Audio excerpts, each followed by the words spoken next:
En 1946, après la chute du Troisième Reich, le monde a été témoin d'une série d'exécutions qui ont marqué la fin de l'un des chapitres les plus sombres de l'histoire. Wilhelm Keitel et Alfred Jodl, deux figures centrales de l'état-major allemand, ont été reconnus coupables de crimes contre l'humanité et exécutés à la suite du procès de Nuremberg.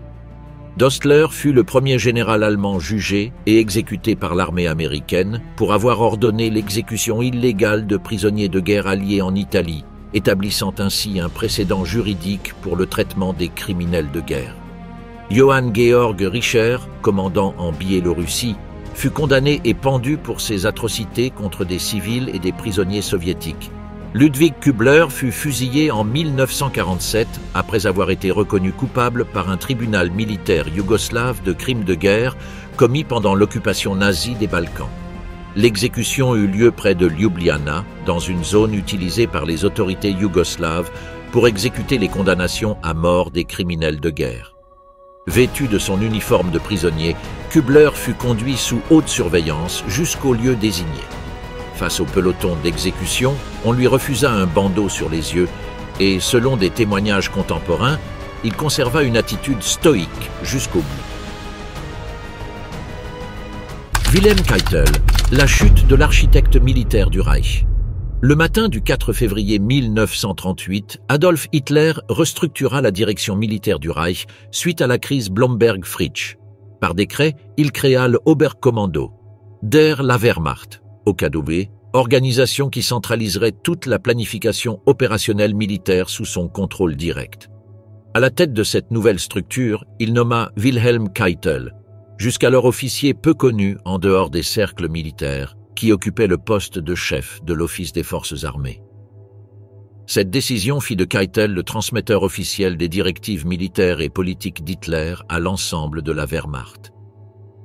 Durant les 7 années qui suivirent, Keitel signa des centaines de décrets opérationnels, d'ordre secret et de directives de répression militaire qui formèrent l'ossature administrative du système criminel nazi. Son cabinet devint l'intermédiaire indispensable entre les souhaits d'Hitler et leur mise en œuvre concrète par les forces armées allemandes. Son nom figurait sur les documents ordonnant des invasions, des campagnes d'extermination, des déportations massives, une répression systématique et des meurtres de masse. Loin d'être un simple intermédiaire, Keitel adaptait chaque ordre aux besoins opérationnels, garantissant que la machine militaire exécutait précisément la volonté du Führer. Le 22 juin 1941, à la veille du lancement de l'opération Barbarossa, Keitel signa l'un des ordres les plus tristement célèbres de la guerre, l'ordre des commissaires, Kommissarbefehl. Ce document ordonnait aux forces allemandes d'exécuter sans procès tous les commissaires politiques soviétiques capturés. Cette directive, considérée comme illégale même selon les normes de guerre de l'époque, fut secrètement distribuée aux commandants et systématiquement exécutée sur les fronts de l'Est. L'ordre considérait ces responsables soviétiques non pas comme des soldats ou des prisonniers de guerre, mais comme des incarnations idéologiques à éliminer immédiatement. Durant la même campagne, Keitel signa le décret Barbarossa, qui accordait aux soldats allemands une immunité totale contre les poursuites pour tout crime commis contre la population civile soviétique. Ce décret supprimait toutes les restrictions légales pesant sur les troupes, stipulant que les excès commis par les soldats allemands ne seraient pas poursuivis, car ils s'inscrivaient dans la dureté nécessaire du conflit. Cette disposition ouvrit la voie à des pillages aveugles, des viols systématiques et des massacres de civils en Biélorussie, en Ukraine et dans l'ouest de la Russie.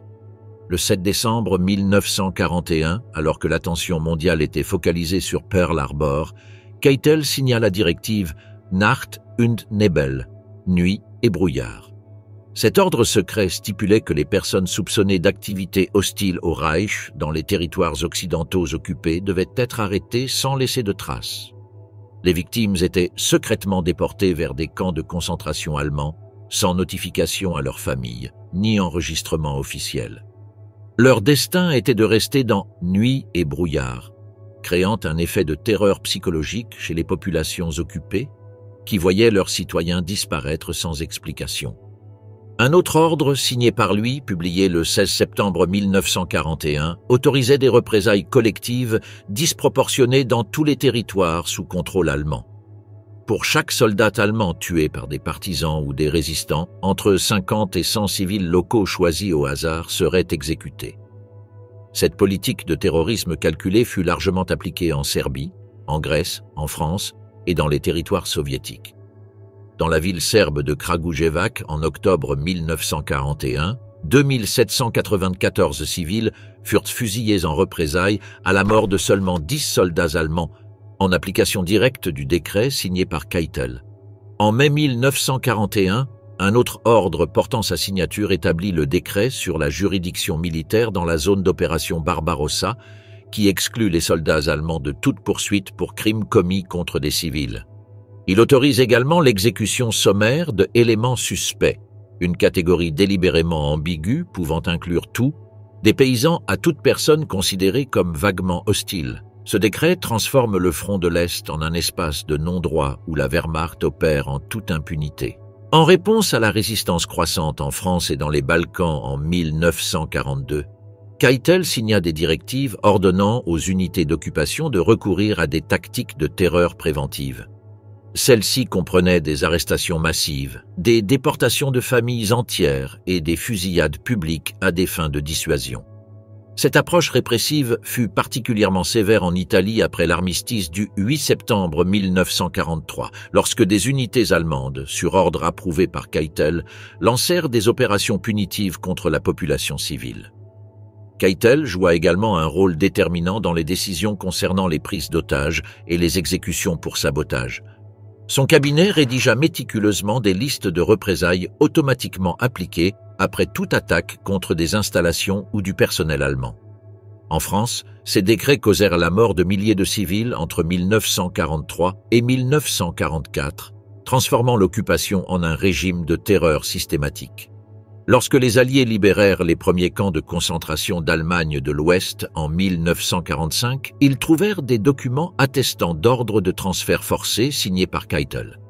Ces directives imposaient l'évacuation des camps vers l'intérieur du Reich à l'approche du front, ce qui donna lieu à des marches de la mort dévastatrices.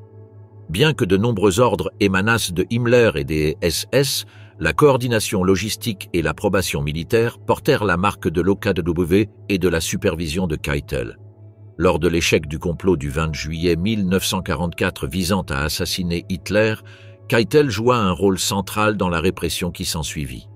Il signa des mandats d'arrêt contre de nombreux officiers et dirigea personnellement la réorganisation du commandement après la purge. Il soutint fermement l'exécution immédiate et sans procès des officiers supérieurs, comme ce fut le cas des généraux Friedrich Olbricht et Ludwig Beck. Le 8 mai 1945, après la capitulation sans condition de l'Allemagne, Keitel signa l'acte de reddition à Berlin au nom de la Wehrmacht. 5 jours plus tard, il fut capturé par les troupes américaines et envoyé à Nuremberg. Le 6 octobre 1945, il fut officiellement informé qu'il serait l'un des principaux accusés devant le tribunal militaire international, répondant à 4 chefs d'accusation, complot en vue de commettre des crimes contre la paix, crimes contre la paix, crimes de guerre et crimes contre l'humanité. Lors du procès, l'accusation a présenté des dizaines de documents portant sa signature, démontrant son implication directe dans la machine criminelle du régime. Keitel n'a pas nié avoir signé les ordres, mais a fondé sa défense sur le principe de l'obéissance due, arguant qu'en tant que soldat de carrière, il était tenu de se conformer aux décisions du Führer. Le 1er octobre 1946, après avoir été reconnu coupable des 4 chefs d'accusation, Wilhelm Keitel fut condamné à mort par pendaison. Dans un ultime acte de résistance, il demanda à être fusillé comme il se doit pour un officier, mais sa demande fut rejetée. Il fut exécuté le 16 octobre à 1h du matin à la prison de Nuremberg. Son corps fut incinéré et ses cendres dispersées dans un ruisseau anonyme afin d'éviter que sa tombe ne devienne un lieu de pèlerinage. Avec la mort de Keitel, l'un des symboles les plus évidents de la subordination de l'armée allemande aux desseins criminels du nazisme disparut. Son nom fut associé non seulement à la défaite militaire du Reich, mais aussi à l'utilisation des forces armées comme instrument direct de génocide, de répression et de massacre. Alfred Jodl, le stratège condamné. Entre septembre 1939 et mai 1945, le colonel général Alfred Jodl fut chef d'état-major des opérations de l'OKW, devenant ainsi le cerveau stratégique de toutes les campagnes militaires du Troisième Reich. Subordonné direct de Wilhelm Keitel et confident d'Hitler, Jodl était chargé de traduire les ambitions de guerre du Führer en directives opérationnelles concrètes. Sa tâche quotidienne consistait à traduire les concepts stratégiques en ordres exécutables, ensuite mis en œuvre par les commandants sur le terrain. Ce faisant, Jodl a non seulement défini la structure militaire des invasions allemandes, mais a également facilité la mise en œuvre de politiques répressives et criminelles à travers l'Europe. Dès les premiers jours de la guerre, le bureau de Jodl émit des circulaires autorisant l'usage d'une force disproportionnée contre les populations civiles. Lors de l'invasion de la Pologne en septembre 1939, il émit des directives autorisant les commandants de terrain à remettre tout résistant présumé à la Gestapo pour élimination ou internement, en violation flagrante des conventions internationales sur l'occupation militaire et le traitement des prisonniers. Ce qu'on appelait officiellement sécurité militaire intérieure était en pratique un système de terreur administré par l'armée régulière. Durant les campagnes de Norvège, avril 1940, et plus tard lors de l'invasion de la France et des Pays-Bas, Jodl coordonna avec Keitel la mise en œuvre de politiques répressives contre les populations locales. Aux Pays-Bas, sa signature figura sur des ordres autorisant les arrestations préventives et les déportations de civils considérés comme dangereux ou démoralisants pour l'effort de guerre allemand. Ces mesures, mises en œuvre sans contrôle judiciaire, transformèrent l'occupation en un régime de terreur calculé. L'un des documents les plus incriminants portant sa signature est l'Ordre des commissaires, Kommissarbefehl, rédigé en préparation de l'opération Barbarossa, l'invasion de l'Union soviétique en juin 1941. Cet ordre ordonnait aux soldats allemands d'exécuter sans procès tous les commissaires politiques soviétiques capturés, considérés comme des ennemis idéologiques du Reich. La directive fut diffusée sous forme de documents secrets, avec des instructions précises interdisant la communication écrite de son contenu aux commandants subalternes, témoignant d'une conscience de son illégalité et d'une tentative d'échapper à toute responsabilité future. La même année, Jodl participe à l'écriture du tristement célèbre Nacht. Le décret Nuit et brouillard prévoyait la disparition forcée de civils soupçonnés d'activités de résistance en Europe occidentale. Ces personnes étaient secrètement arrêtées, déportées dans des camps de concentration en Allemagne et délibérément effacées du système administratif. Leurs familles n'étaient informées ni de leur sort ni de leur localisation. La directive expliquait que ces disparitions devaient avoir un effet paralysant sur la population civile, révélant ainsi leur objectif de terreur psychologique de masse. En octobre 1942, Jodl signa l'Ordre des commandos, Kommandobefehl, qui prévoyait l'exécution sommaire de tous les commandos alliés capturés, qu'ils soient en uniforme ou qu'ils s'étaient officiellement rendus. Cet ordre, qui violait ouvertement la Convention de Genève, fut particulièrement appliqué en France et en Norvège, où des unités britanniques et des membres du SAS furent exécutés après s'être rendus lors d'opérations spéciales. Cette directive supprimait toute protection juridique pour les forces spéciales ennemies, leur refusant le statut de prisonniers de guerre. En 1944, Jodl signa l'ordre d'évacuation totale du nord de la Norvège face à l'avancée soviétique.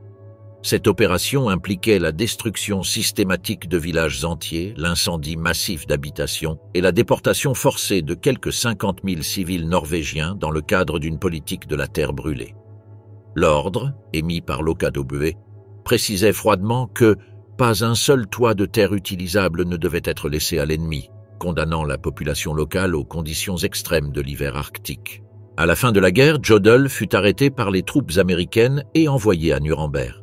Lors de son procès devant le tribunal militaire international, il fut accusé des 4 mêmes chefs d'accusation que les principaux dirigeants nazis: crimes contre la paix, crimes de guerre, crimes contre l'humanité et complot en vue de commettre ces actes. Sa position de stratège militaire le plaça au cœur même de la planification de guerres d'agression et de politique criminelle. Lors de son témoignage, Jodl a développé une défense sophistiquée mais fondamentalement défectueuse. Il a soutenu avoir agi uniquement en tant qu'officier de planification militaire, sans autorité sur les décisions politiques ou d'occupation. Il a maintenu que son rôle était purement technique et exécutif, se contentant de transmettre les décisions prises à des niveaux supérieurs. Il a affirmé respecter le serment d'obéissance militaire sans intention de participer à des actes criminels. Cette séparation artificielle entre les dimensions militaires et politiques de la guerre a été systématiquement démantelée par l'accusation. L'accusation a présenté des dizaines de documents portant sa signature, contredisant sa version des faits. Les preuves ont démontré qu'il avait non seulement donné des ordres, mais aussi participé activement à leur rédaction et à des réunions où l'utilisation de méthodes de guerre illégales était ouvertement évoquée. Sa défense s'est effondrée lorsqu'il a été établi qu'il avait une connaissance explicite du caractère criminel de nombreuses directives militaires et qu'il avait consciemment contribué à leur formulation. Lors des auditions, des contradictions évidentes sont apparues entre les déclarations de Jodl et de Keitel. Tous deux ont tenté de minimiser leur pouvoir décisionnel, mais à plusieurs reprises, ils se sont contredits, révélant des incohérences dans leurs témoignages. Jodl a tenté de se distancier des représailles collectives, tandis que Keitel l'a identifié comme l'auteur direct de certaines mesures de sécurité intérieure dans les zones occupées. L'un des épisodes les plus commentés du procès fut l'intervention écrite de Louise, l'épouse d'Alfred Jodl, qui demanda au tribunal de réexaminer le rôle de son mari au sein de l'état-major. Elle présenta des documents pour étayer sa nature purement technique et opérationnelle, dans une tentative désespérée de lui épargner la peine maximale.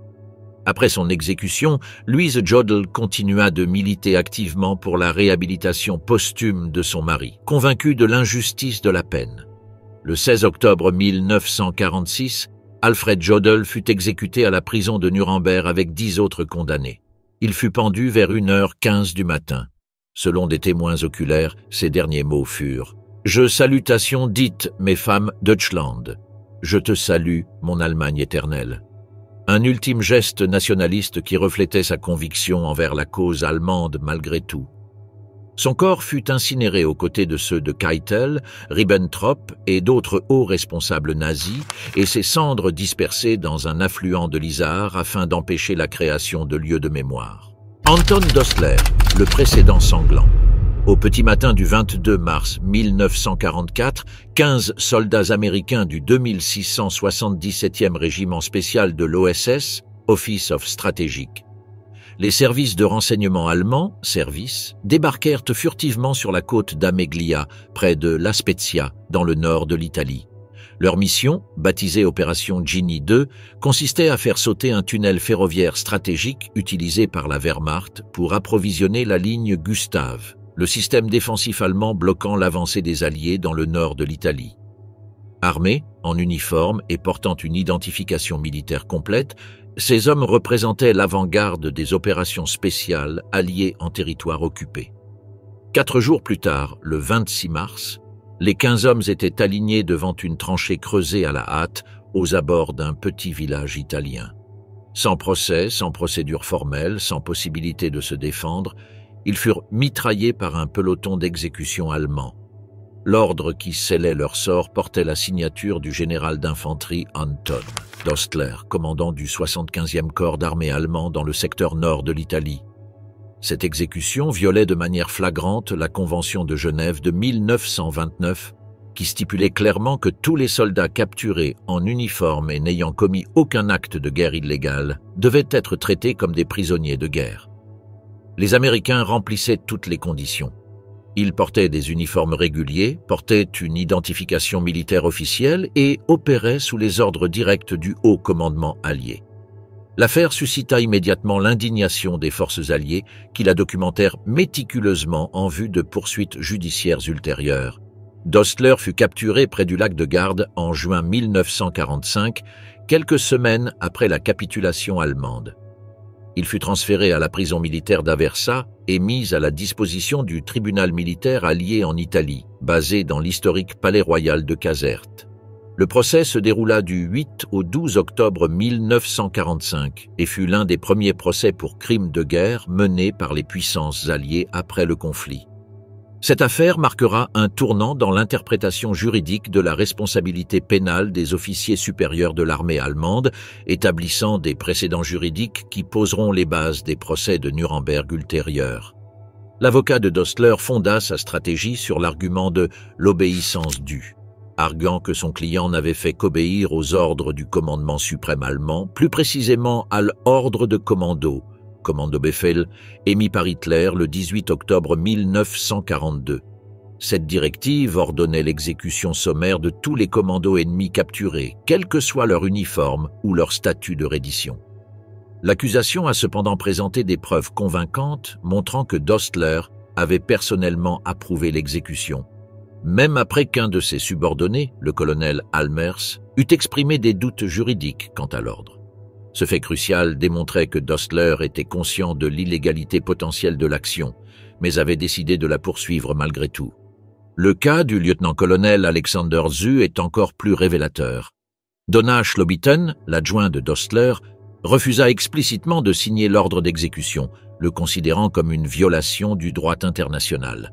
Ce refus lui coûta son poste et il fut immédiatement licencié par Dostler. Ces éléments démontraient ce qui allait devenir un principe fondamental dans les procès ultérieurs pour crimes de guerre.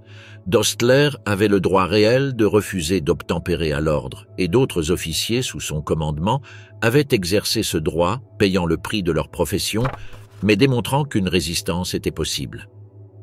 Le tribunal conclut que l'ordre était manifestement illégal et qu'un officier de son rang et de son expérience aurait dû en reconnaître le caractère criminel. Lors des audiences, des soldats allemands ayant participé à l'arrestation ont témoigné, confirmant que les Américains n'avaient opposé aucune résistance après leur capture, qu'ils étaient en uniforme et portaient les badges militaires officiels.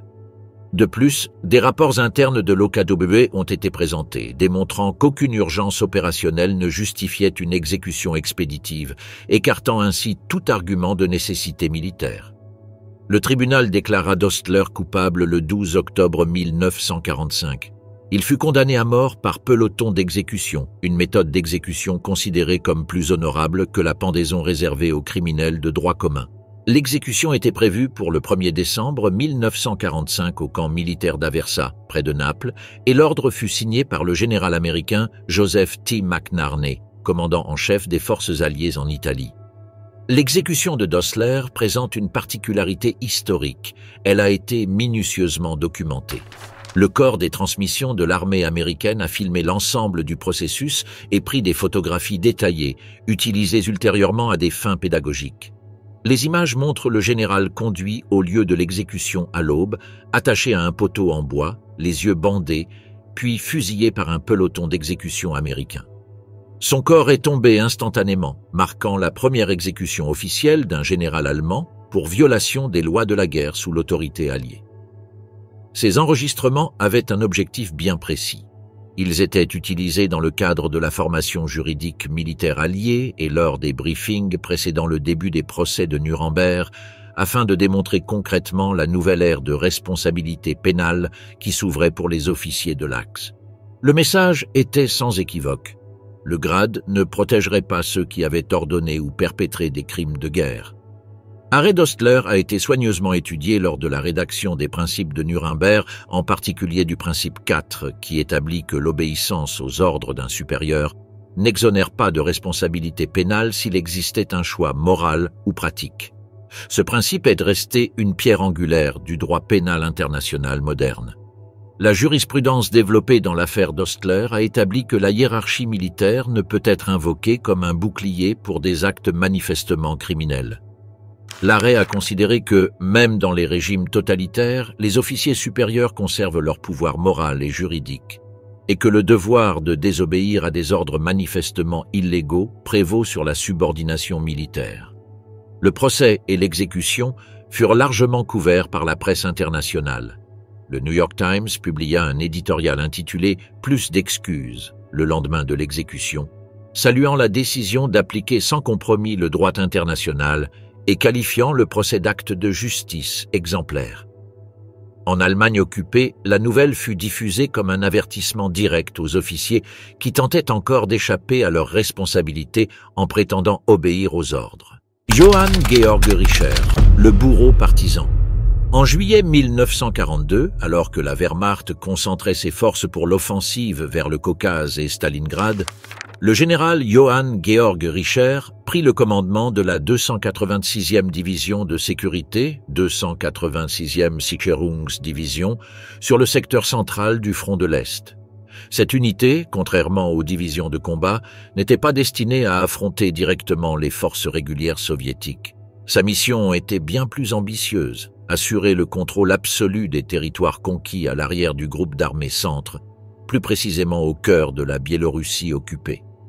Les fonctions de Richer comprenaient la sécurisation des lignes ferroviaires, la répression de toute activité de résistance, la protection de l'extraction des ressources et la conduite d'opérations antipartisanes.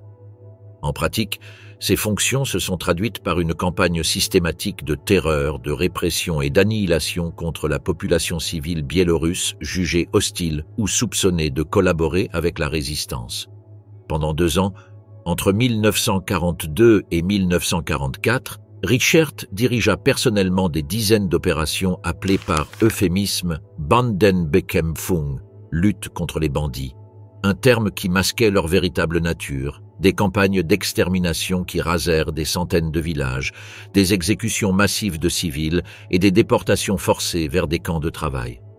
Les instructions provenaient directement de son bureau, sous la forme d'ordres signés spécifiant des mesures préventives contre tout village manifestant la moindre sympathie partisane, même en l'absence de preuves concrètes de collaboration active.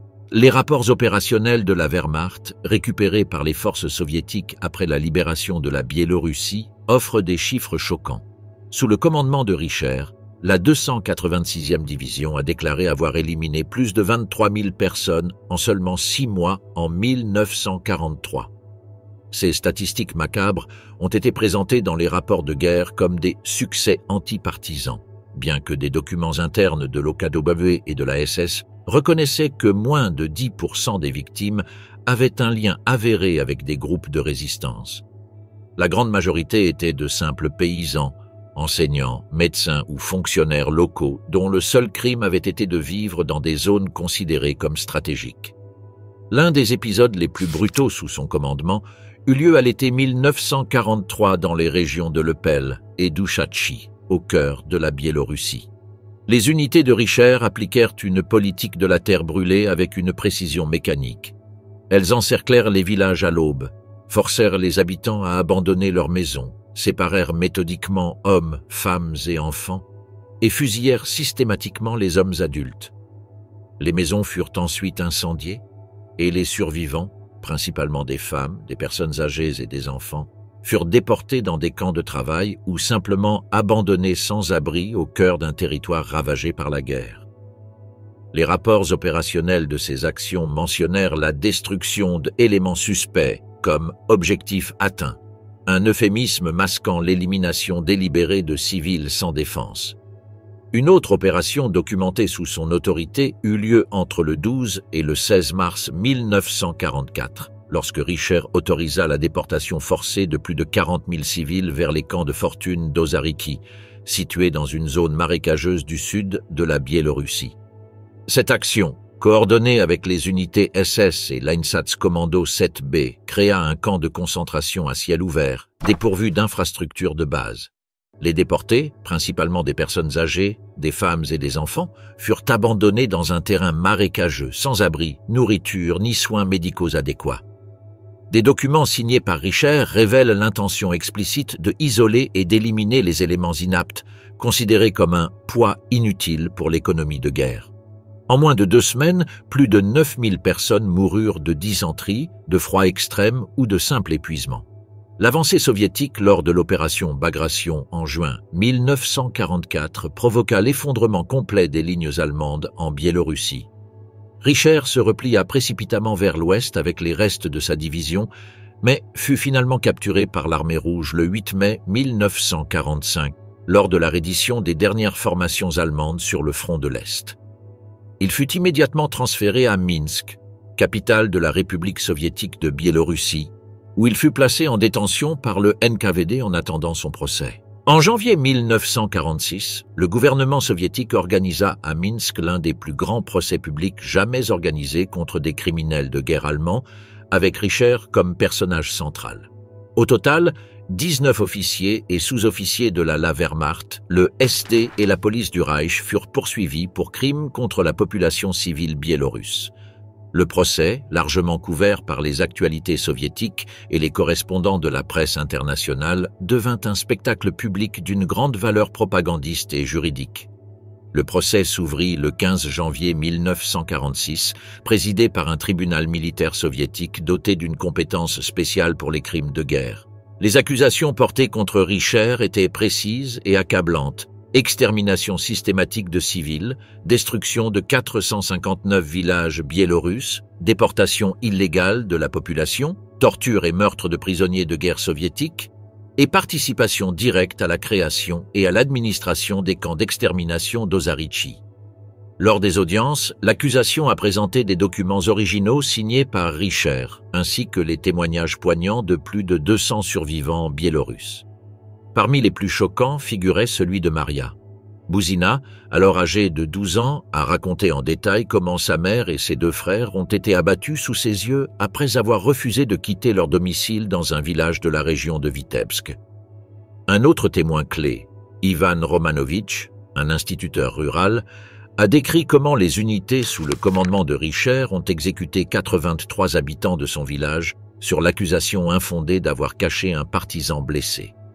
Les interrogatoires ont révélé que Richer avait non seulement approuvé les opérations, mais qu'il avait personnellement établi le critère de la zone de punition collective, selon lequel la présence préalable de guérilleros dans un rayon de 5 km suffisait à ordonner la destruction totale d'une colonie. Ce principe, appliqué systématiquement, a transformé de vastes régions de Biélorussie en zones de mort arbitraire. Le 28 janvier 1946, après 2 semaines de procédure, le tribunal rendit son verdict. Johann Georg Richer était condamné à mort pour crimes contre l'humanité et violation systématique des lois de la guerre. Le verdict établit que le caractère méthodique, planifié et massif des crimes le plaçait dans la catégorie des responsables directs, quelle que soit sa position dans la hiérarchie militaire. L'exécution était prévue pour le 30 janvier 1946, 2 jours après le verdict. Contrairement aux procès occidentaux qui avaient tendance à se dérouler dans l'intimité des prisons, les autorités soviétiques organisèrent un spectacle public d'exécution de masse en plein cœur de Minsk. La place de la Liberté était équipée pour accueillir une foule immense. On estime que plus de 100 000 personnes se sont rassemblées pour assister à la fin de ceux qu'elles tenaient pour directement responsables des souffrances de la Biélorussie, le territoire soviétique proportionnellement le plus dévasté par l'occupation nazie. Les condamnés ont été transportés dans des camions ouverts de la prison jusqu'à la place, exposés à la vue du public, puis pendus à un échafaudage en bois érigé devant le bâtiment du comité central du Parti communiste biélorusse. Gottfried von Erdmannsdorf, le général de Riga. Durant l'occupation allemande de la Baltique, tandis que le gros des forces de l'Axe combattaient sur les principaux fronts, les unités militaires de sécurité menaient des opérations dépassant largement les limites de la guerre conventionnelle. Parmi les officiers impliqués dans cette guerre parallèle d'extermination et de contrôle territorial, figurait le général Gottfried von Erdmannsdorf, a joué un rôle central dans la mise en œuvre des politiques répressives en Lettonie et dans les régions voisines de Biélorussie. Ses actions en tant que commandant militaire, sa capture ultérieure et son exécution publique à Riga en 1946 constituent l'un des premiers exemples officiels de responsabilisation pour les atrocités commises dans les territoires baltes pendant la guerre. Erdmannsdorf fut initialement nommé commandant de la zone fortifiée de Mogilev, puis assuma la responsabilité des secteurs stratégiques de l'Est de la Lettonie de 1942 à 1944. De ce poste, il contrôlait directement les unités de la R, armée régulière, bénéficiait du soutien d'éléments du SD, service de sécurité, et collaborait étroitement avec l'administration civile du Reichskommissariat. Ostland, la structure administrative civile créée pour les territoires baltes occupés. Durant son commandement dans cette région, Erdmannsdorf a systématiquement mis en œuvre une politique de nettoyage antipartisan qui, dans la pratique, a entraîné la destruction complète d'au moins 140 villages et le meurtre avéré de plus de 17 000 civils, selon les archives soviétiques et allemandes saisies après la guerre. La stratégie fondamentale consistait à appliquer des sanctions collectives contre toute population soupçonnée de soutenir, même indirectement, les unités de partisans soviétiques opérant dans la région. Les opérations typiques menées sous son autorité comprenaient l'incendie systématique de villages entiers, l'exécution immédiate de tous les hommes de plus de 15 ans et la déportation forcée de femmes, d'enfants et de personnes âgées vers des camps de transit ou des camps de travail forcés à Riga ou Kaunas. Des rapports de la 16e armée allemande, approuvés et personnellement signés par Erdmannsdorf, font explicitement référence à l'élimination des « éléments inutilisables » lors de la construction de fortifications défensives. Un euphémisme évident pour désigner l'exécution sommaire de civils incapables d'effectuer des travaux forcés. En septembre 1943, lors d'une opération anti-insurrectionnelle dans les forêts de Vitebsk, les unités sous son commandement encerclèrent 5 villages et exécutèrent systématiquement tous les habitants, dont 234 enfants dont les antécédents étaient documentés. Les troupes incendièrent également des écoles, des centres communautaires et des entrepôts agricoles, dévastant complètement les infrastructures civiles. Les ordres opérationnels, retrouvés plus tard, incluaient des instructions écrites visant à éviter une consommation excessive de munitions lors des exécutions de masse et recommandaient l'utilisation de grenades à main dans les bâtiments où des groupes de civils s'abritaient. Erdmannsdorf a également dirigé la mise en œuvre de déportations massives en Lettonie dans le cadre de ce qu'on a appelé le filtrage des populations hostiles. Dans le district de Krustpils, environ 8000 personnes ont été déplacées de force sur ordre direct du commandement militaire, sans sélection ni classification préalable. Selon les déclarations ultérieures d'officiers subalternes, les trains utilisés pour ces déportations manquaient de provisions de base et servaient simultanément au transport de munitions et de matériel militaire, ce qui a entraîné des conditions inhumaines qui ont causé de nombreux décès pendant le voyage. Lors de la construction de fortifications défensives dans la région de Daugavpils, Erdmannsdorf établit des camps de travail temporaires où les civils jugés inefficaces ou physiquement inaptes étaient sommairement exécutés à la fin de chaque journée de travail.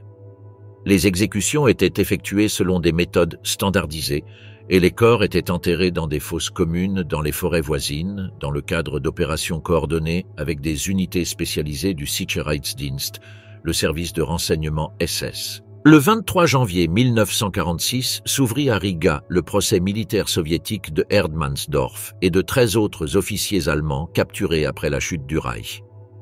La procédure fut organisée par un tribunal extraordinaire de l'armée rouge composé de procureurs du NKVD et d'une représentation officielle du gouvernement letton soviétique. Erdmannsdorf était accusé de charges extrêmement graves. Mise en œuvre de politiques d'extermination de civils sous des prétextes militaires, destruction systématique d'infrastructures éducatives et religieuses, exécution de prisonniers de guerre soviétiques, organisation de déportations massives sans justification légale et participation directe à des massacres de civils vulnérables dans des zones déclarées rouges ou des zones d'activité partisane. Le procès s'est déroulé en public au théâtre d'État de Riga, en présence de plus de 700 personnes chaque jour, dont des familles de victimes, des membres du Parti communiste et des représentants d'unités de partisans lettons ayant combattu l'occupation allemande. L'accusation a présenté une documentation abondante et méthodiquement organisée, comprenant des rapports de guerre originaux, des rapports logistiques et des ordres opérationnels signés personnellement par Erdmannsdorf, qui spécifiait le traitement des civils comme des « éléments hostiles » et autorisait explicitement les exécutions de masse. Parmi les témoins présentés au procès figuraient des survivants d'au moins 3 villages détruits par les unités sous son commandement.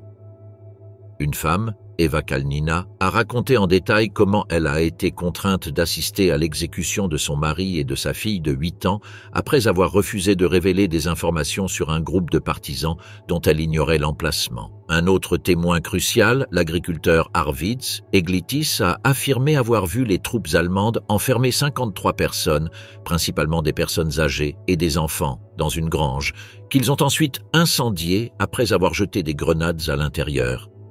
La collaboration directe de Erdmannsdorf avec l'Einsatzkommando, UNA, une unité spéciale responsable du massacre de juifs et de commissaires politiques soviétiques dans la région balte.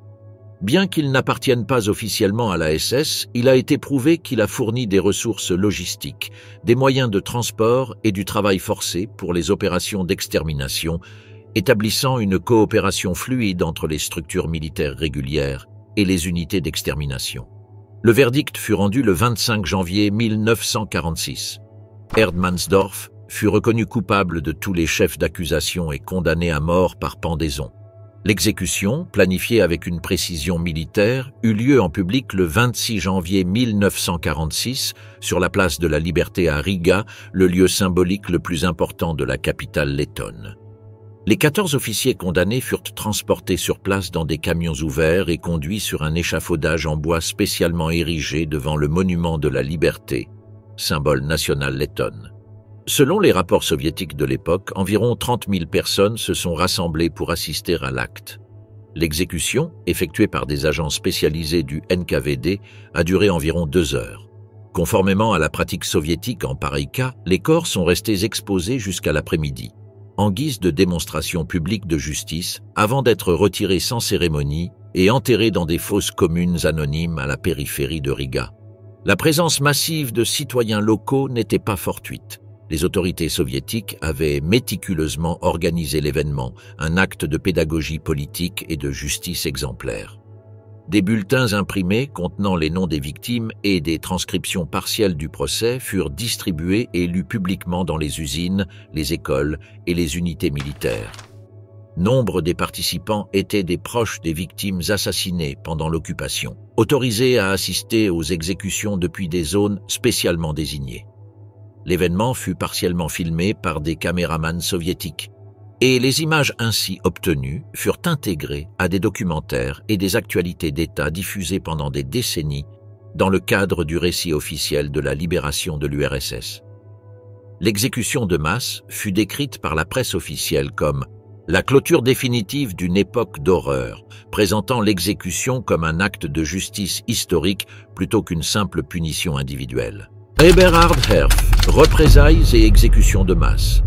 Entre 1941 et 1944, alors que l'attention mondiale était focalisée sur les mouvements de troupes majeures et les batailles décisives, Eberhard Herf exerçait un pouvoir quasi absolu en tant que commandant de l'Ordnungspolizei, police de l'ordre, à Minsk, une structure intégrée au complexe appareil d'occupation allemand en Biélorussie. Sous son autorité directe, les forces de police allemandes menèrent des campagnes systématiques de répression, de déportation et d'extermination, opérant en étroite coordination avec les SS et les Einsatzgruppen afin de détruire toute forme de résistance et d'éliminer les populations jugées hostiles, notamment les juifs, les communistes et les civils soupçonnés de collaborer avec la résistance partisane. Dirigés par Herf comprenaient des bataillons de police militaire régulières, des unités auxiliaires formées de collaborateurs locaux, Schutzmannschaften, et des détachements spéciaux rattachés au Sicherheitsdienst, le service de sécurité SS. Ces forces mettaient en œuvre des méthodes d'extermination consistant principalement en des fusillades massives dans les forêts, les fossés ou les champs, ainsi que des déportations organisées vers des camps de concentration comme celui de Mali. Trostenay, établi à la périphérie de Minsk spécifiquement pour les opérations d'extermination. L'une des méthodes systématiquement employées sous sa direction était l'exécution d'otages après chaque action de la résistance des partisans. Pour chaque attaque contre du personnel ou des installations allemandes, des listes méticuleusement établies de civils étaient établies pour être fusillés en public ou conduits vers des lieux d'exécution en zone boisée. La forêt de Blagovštchina, par exemple, devint l'un des principaux sites de fusillade de masse. Des documents récupérés par le NKVD soviétique et des archives médico-légales d'après-guerre indiquent que plus de 80 000 personnes y furent exécutées entre 1941 et 1943, nombre d'entre elles sous la supervision directe ou l'autorisation expresse du commandement de la police de Herf. Outre les exécutions, le commandement de Herf coordonna la liquidation du ghetto de Minsk, une opération officiellement lancée en 1942 qui impliquait la déportation et le massacre systématique de la population juive de la ville. Lors des actions d'août et de novembre, des milliers de juifs furent transportés par train et par camion jusqu'au camp de Mali, Trostenay, où ils furent assassinés par balles ou dans des camions à gaz modifiés. Herf était directement responsable de la gestion des transferts et de l'affectation de policiers pour encercler le ghetto, surveiller les opérations et coordonner le transport des victimes. Du Troisième Reich, Herf fut capturé par les troupes soviétiques et emmené à Minsk où il fut jugé aux côtés de Johann Georg Richer et de 16 autres officiers allemands accusés de crimes similaires. Le procès s'ouvrit le 15 janvier 1946 à la Maison de la Culture de l'Armée Rouge, un bâtiment public pouvant accueillir des centaines de spectateurs. Le tribunal militaire soviétique inculpa formellement Herf de crimes contre la paix, de crimes de guerre et de crimes contre l'humanité, en insistant particulièrement sur son rôle dans les exécutions massives de civils, sa participation à l'extermination de la population juive et sa responsabilité dans les déportations forcées. Comme dans l'affaire Richer, le procès fut public et des milliers de citoyens soviétiques, dont beaucoup étaient des survivants ou des proches de victimes des atrocités, y assistèrent. L'accusation présenta une documentation abondante et des témoignages détaillés illustrant le fonctionnement des structures répressives sous le commandement direct de Herf. Parmi les preuves les plus incriminantes figuraient des rapports de police signés de sa main, dans lesquels il ordonnait la liquidation expéditive des détenus sans aucune procédure judiciaire. Dans la ville de Sloutsk, des unités de police subordonnées à Herf perpétrèrent l'un des massacres les plus documentés de toute la campagne de Biélorussie. En octobre 1941, au cours d'une opération qualifiée par euphémisme de « action de sécurité », plus de 3600 personnes furent exécutées en seulement 2 jours, principalement des Juifs et des personnes soupçonnées de liens avec des groupes partisans. Selon des témoignages ultérieurs d'officiers subalternes, les ordres opérationnels émanaient directement de Herf via la chaîne de commandement régionale. Dans le village de Baranovichi, durant le rude hiver 1942, des patrouilles de l'Ordnungspolizei participèrent à des opérations impliquant l'incendie systématique de villages entiers et l'exécution aveugle de leurs habitants. Un cas particulièrement documenté lors du procès fut celui du village de Horodich où 122 personnes, dont 76 femmes et enfants, furent exécutées après la découverte d'une cache de nourriture que les autorités allemandes attribuèrent aux partisans. Herf, selon les documents soviétiques présentés au procès, se rendit personnellement sur les lieux 2 jours après le massacre et félicita les officiers responsables pour leur efficacité dissuasive, en promouvant par la suite plusieurs d'entre eux. Lors du procès, les procureurs soviétiques ont lu des extraits de rapports de police allemands récupérés à Minsk après la libération de la ville. Ces documents comprenaient des descriptions détaillées d'opérations de pacification qui consistaient en réalité en des massacres de civils, ainsi que des correspondances officielles entre Herf et le SD coordonnant des actions conjointes pour éliminer les foyers de résistance culturelle et ethnique, un euphémisme évident pour l'extermination de groupes spécifiques. Un témoin clé, Anatoly Grishin, un survivant du village de Smilovichi, a témoigné devant le tribunal qu'en mars 1943, il avait vu des unités de police sous le commandement de Herf tirer méthodiquement sur des femmes et des enfants après avoir incendié leur maison. Il a ajouté avoir personnellement vu Herf superviser l'une de ces opérations depuis un véhicule sous escorte officielle, démontrant ainsi sa présence directe sur les lieux des crimes. Au cours du procès, Herf n'a pas nié avoir signé les ordres incriminants, mais a construit sa défense autour de l'argument selon lequel il obéissait à des ordres supérieurs du haut commandement du Reichskommissariat, Ostland. Il a tenté de qualifier ces actions de mesures de sécurité légitimes dans une zone de guerre active et a décrit les victimes comme des éléments insurgés ou des complices de saboteurs. Le tribunal soviétique a catégoriquement rejeté cette ligne de défense, estimant que les preuves démontraient clairement la nature criminelle des ordres et sa responsabilité consciente dans leur mise en œuvre. Le 30 janvier 1946, après un procès de 2 semaines, Eberhard Herf fut exécuté en public en compagnie de Johann Georg Richer et de 12 autres officiers condamnés. Les exécutions eurent lieu sur la place principale de Minsk, devant une foule estimée à 100 000 personnes, dont beaucoup avaient perdu des proches pendant l'occupation allemande. Les condamnés furent transportés de la prison à la place dans des camions ouverts, menottés et escortés par des unités spéciales du NKVD soviétique. Chacun fut pendu à un échafaudage en bois construit spécialement pour l'occasion.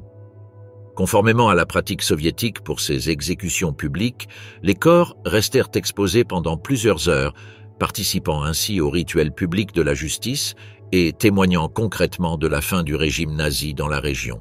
Les exécutions furent minutieusement filmées par des équipes de tournage soviétiques, puis utilisées dans des actualités et des documentaires historiques à des fins d'information et de propagande. Helmut von Pannwitz, le général cosaque.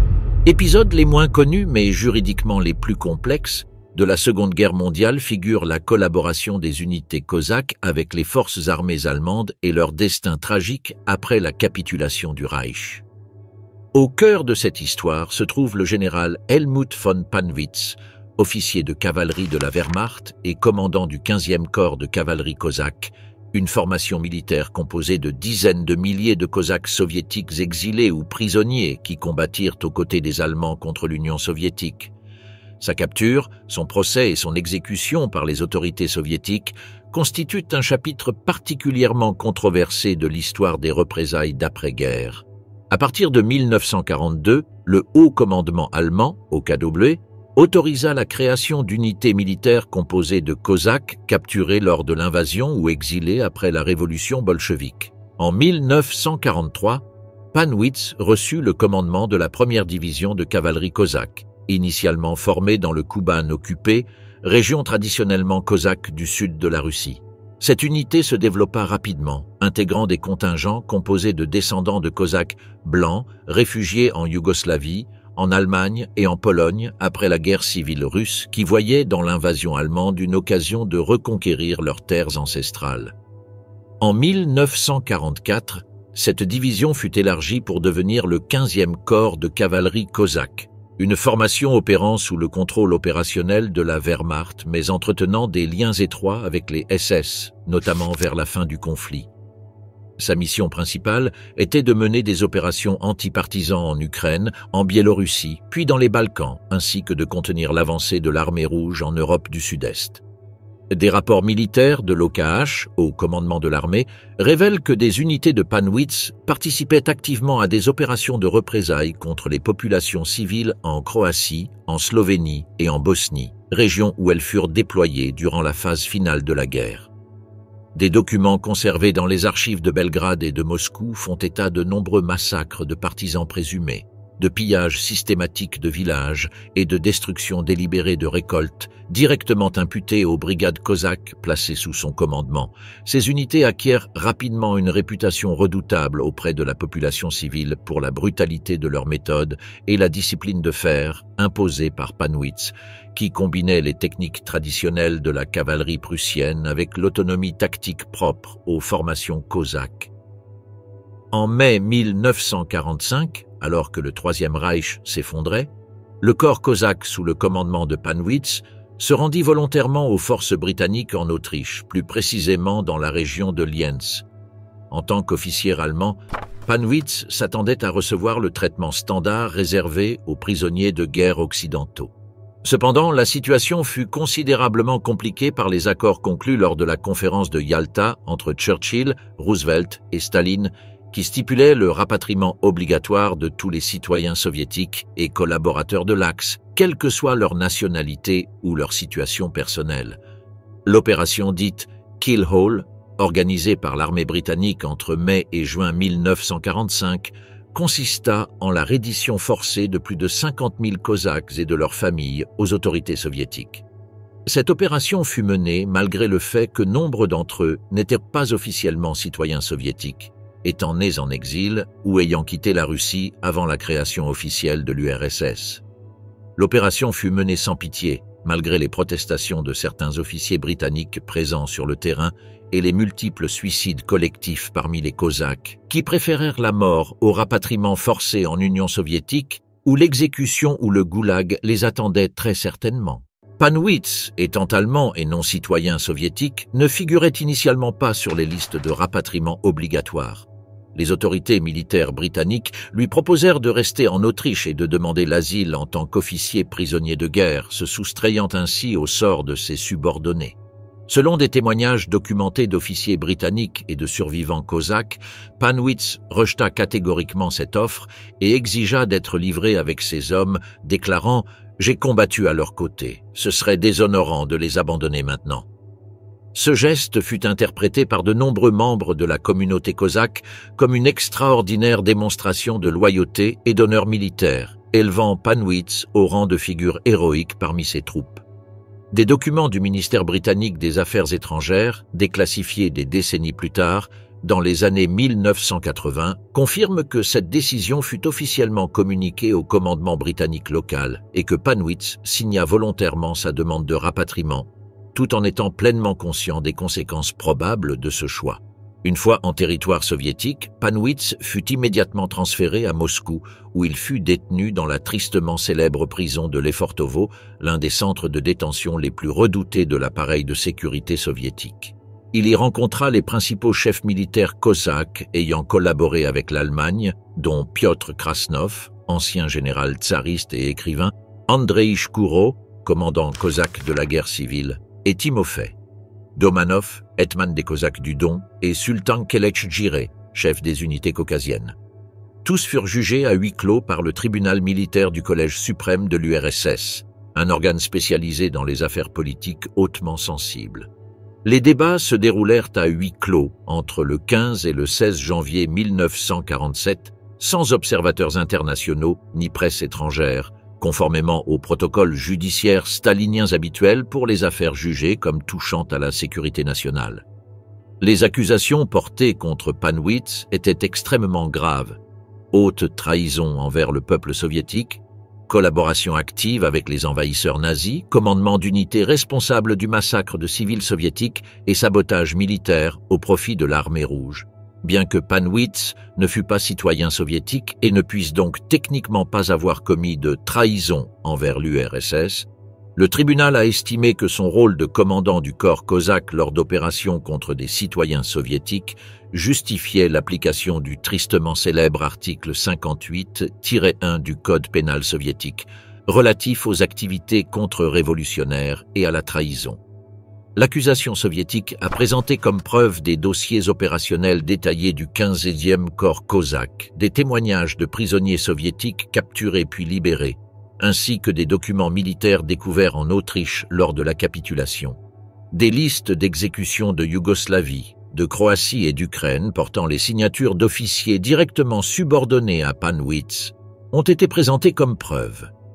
Bien qu'il n'ait pas été accusé de participation personnelle aux exécutions, sa responsabilité de commandement pour les crimes perpétrés par des troupes placées sous son autorité directe a été établie. Le tribunal militaire soviétique le condamna à mort par pendaison le 16 janvier 1947.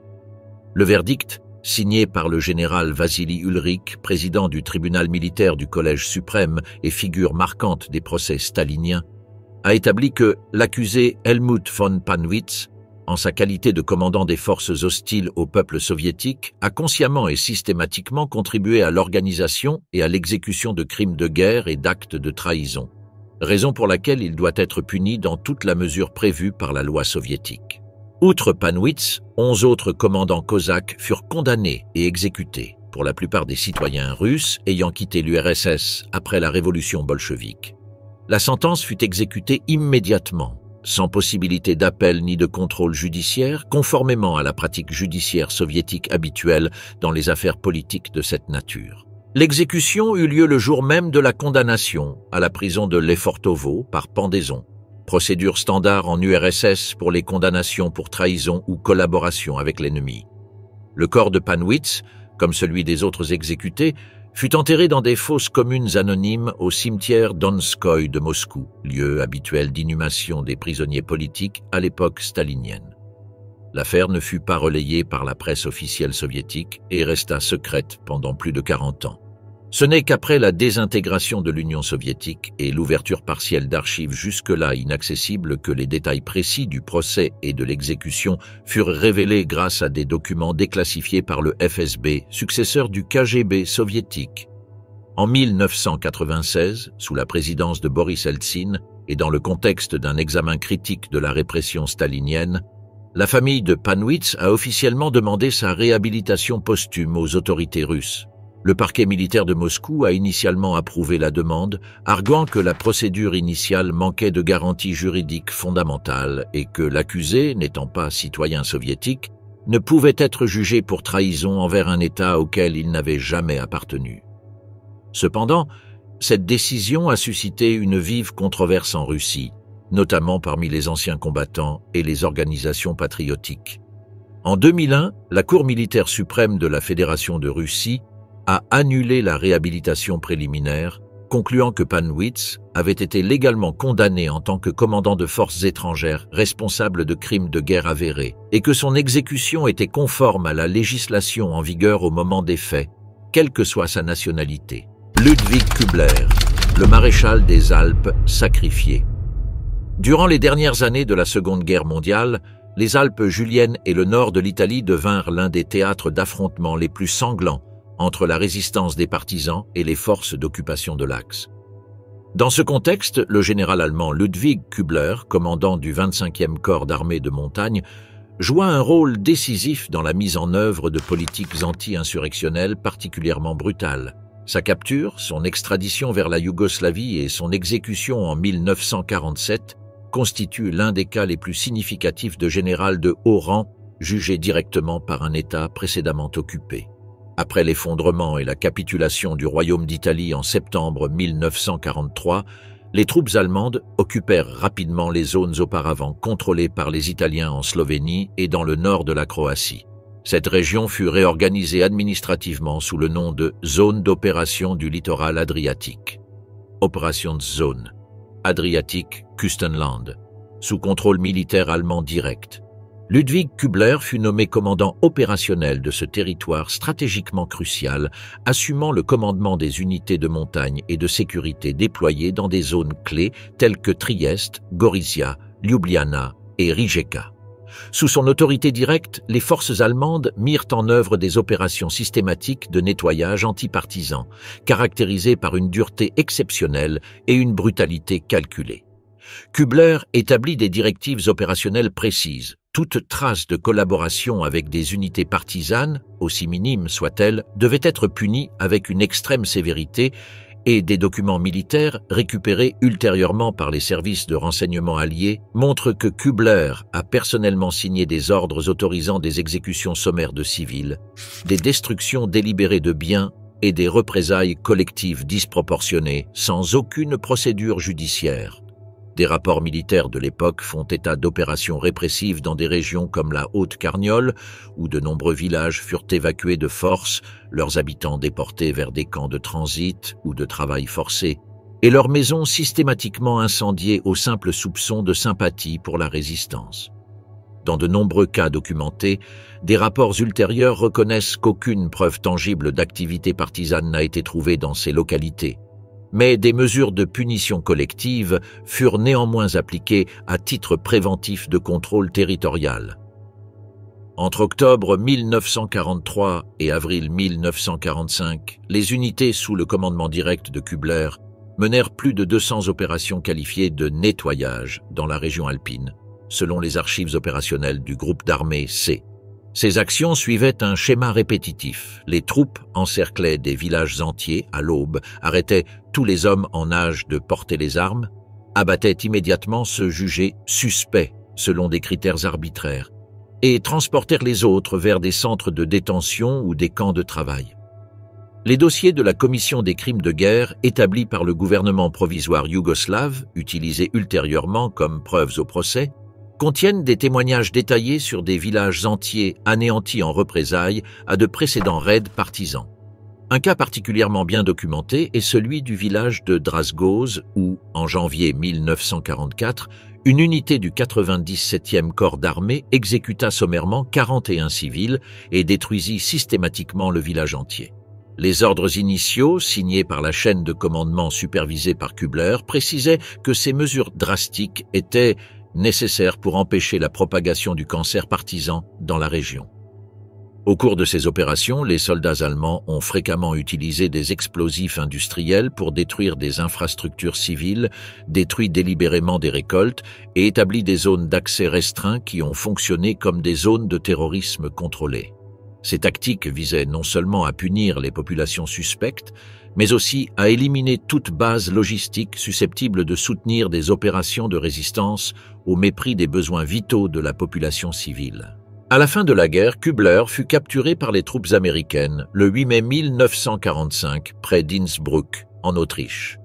D'abord interné dans un camp de prisonniers de guerre classique, il fut rapidement identifié comme possiblement responsable de crimes systématiques commis dans les Balkans, sur la base de rapports détaillés publiés par le gouvernement provisoire de Yougoslavie et des agents soviétiques déployés dans la zone d'occupation autrichienne. En juillet 1946, les autorités militaires américaines approuvèrent officiellement son extradition vers la Yougoslavie, conformément aux conditions énoncées dans l'accord de Londres de 1945 et la déclaration de Moscou sur le châtiment des criminels nazis. Le transfert eut lieu sans procès sur le sol allemand, ni sous juridiction américaine, et fut consigné dans les rapports antiterroristes. Le corps des renseignements américains, CIC, a été chargé de remettre les hauts fonctionnaires considérés comme directement responsables des crimes régionaux au pays où les atrocités ont été commises. Le procès de Ludwig Kübler s'est déroulé à Ljubljana, capitale de la Slovénie, en avril 1947. Il a été mené par un tribunal militaire yougoslave, spécifiquement compétent pour les crimes de guerre commis sur le territoire de l'ancienne province de Ljubljana pendant l'occupation. L'accusation principale portait sur les crimes contre l'humanité, découlant des campagnes d'extermination systématique menées contre la population civile slovène entre 1943 et 1945.